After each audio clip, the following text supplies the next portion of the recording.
Bhojpuri industry से मशहूर हुई अभिनेत्री और टीवी टाउन की दुनिया में आज भी राज कर रही मोनालिसा।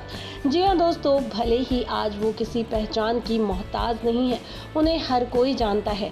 सोशल मीडिया पर उनके मिलियन में फॉलोवर्स हैं, लेकिन क्या आपने कभी सोचा है कि मोनालिसा ने इस मुकाम को हासिल करने के लिए कितना कुछ किया है, कितनी सारी कठिनाइयों को झेला है? चलिए हम आपको बता देते हैं।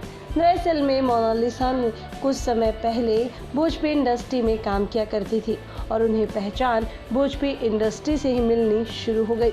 लेकिन उससे भी पहले मोनालिसा ने इस मुकाम को हासिल करने के लिए कई सारे काम किए हैं। यहाँ तक कि उन्होंने रेस्टोरेंट में वेटर का काम किया और तो और मोनालिसा ने बी ग्रेड की फिल्में भी की हैं, जिसके बाद मोनालिसा को अचानक से भोजपुरी में ब्रेक मिला और वो देखते ही देखते भोजपुरी इंडस्ट्री की सुपरस्टार एक्ट्रेस के साथ साथ अब टीवी टाउन की मशहूर अदाकारा भी बन गई हैं।